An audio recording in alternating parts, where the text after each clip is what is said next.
நான் நடந்து கொள்ளும் விதம் சரிதானா, என் செயல்பாடுகள் சரிதானா? இன்னைக்கு நிறைய பேர் மன்னிக்கணும், ராட்சசியா பேசுறது, அந்த ஆள் ராட்சச மாதிரி பேசுறான். மிருகம் மாதிரி பேசுகிற ஆண்களும் இருக்கிறாங்க, மிருகம் மாதிரி பேசுகிற பெண்களும் இருக்கிறாங்க. திரும்ப சொல்லுகிறேன், டிசர்ன் யுவர் வே. அடுத்தவங்க உங்கள் வழி சொல்ல வேண்டாம். ஒரு நாடு நான் அப்படி கேட்பேன், ஆண்டவரே சரிதானா? இன்னைக்கு கூட 1 ராஜா 1 சாமுவேல் 23ஆம் அதிகாரத்தில் தாவீது கேட்டான், நான் பின்தொடரலாமா, நான் பின்தொடரலாமா, நான் தோத்துருவனா ஜெயிப்பனா? தேவன் சொல்றார், நீ தொடர்ந்து போ. அதே போல் 1 சாமுவேல் 30ஆம் அதிகாரத்தில் எல்லாவற்றையும் இழந்து போனான். வீடு போச்சு, மனைவி போயிடுச்சு, பிள்ளைகள் போயிடுச்சு, சொத்து போயிடுச்சு, எல்லாம் போயிடுச்சு. அப்போ தேவன் சொல்றார், தொடர்ந்து போ. எல்லாம் போயிட்டாங்க, ஒரே ஒருத்தன் கூட வந்தான். புரியுங்களா? ஒரே ஒருத்தன் கூட வந்தான். அவன் ஒரு அந்நியன், ஈத்தாய் அவன் பேர்.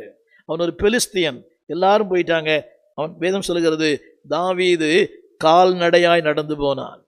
வெறும் காலில் ரதத்தில் போறவர் நடந்து போறார். அதில் கூட ஒருத்தன் வரான், ஐயா நான் கூட உங்க கூட வரேன், உங்களுக்கு உதவி செய்கிறேன், உங்களுக்கு சீஷனாக இருக்கிறேன். அப்போ தாவீது சொல்கிறாரு, நீ வேண்டாம்ப்பா, நீ ஒரு அந்நியன், நீ ஒரு பெலிஸ்தியன், நேற்று தான் எனக்கு அறிமுகமான, எனக்கு நான் உதவி செய்ய போகிற, இல்லையா உங்கள் கூட வருவேன்.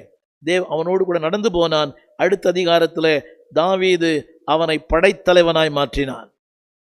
ஒரு மனுஷன் கூட போனாலே உயர்வு இருக்குமானால் ஆண்டோடு வந்தால் உயர்வு. சத்தமாக சொல்லுங்கள். இந்த ஜபத்துக்கு வரீங்களா, உங்களுக்கு தான் உயர்வு கட்டாயம் உண்டு. ஆமேன். ஆராதிக்கிறவங்க கட்டாயம் உயர்வு உண்டு. ஆலயத்தை சுத்தம் பண்ணல கட்டாயம் உண்டு. இவ்வளோ தூரத்திலிருந்து வரீங்களா, அதுக்கெல்லாம் உயர்வு உண்டு. தாவீதோடு கூட சொந்த பிள்ளை போல, அப்சலோம் போல, யாரும் போல, அவனுக்கு மந்திரிகள் ஒருத்தரும் போல ஒரு அந்நியன், அவன் பெயர் அதாவது ஈத்தாய். அந்த ஈத்தாய் தான் கூட போனான். திரும்ப சொல்கிறேன், டிசர்ன் யுவர் வேஸ். யாரும் சொல்ல வேண்டாம், I'm I right or wrong.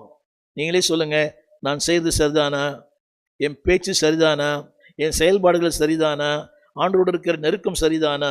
திரும்ப சொல்லுகிறேன், அவனுடைய ஞானம் திருங்க. இதில் படித்து பார்த்தீங்களா, 8ஆம் வசனம் ஞானம். அடுத்து போதும், மூடருடைய கவனிங்க, இதில் போட்டிருக்கிறேன், மூடருடைய ஞானம் நடைமுறைக்கு ஒத்து வராது. நீங்கள் தெரியுமா உங்களுக்கு? ரொம்ப ஞானமாக பேசுவாங்க, அறிவாளி மாதிரி பேசுவாங்க, ரொம்ப தெரிஞ்ச மாதிரி பேசுவாங்க, நம்மளே பைத்தியக்காரன் ஆகிடுவாங்க. உங்களுக்கு தெரியாது பாஸ்டர், உங்களுக்கு ஒன்றுமே தெரியாது.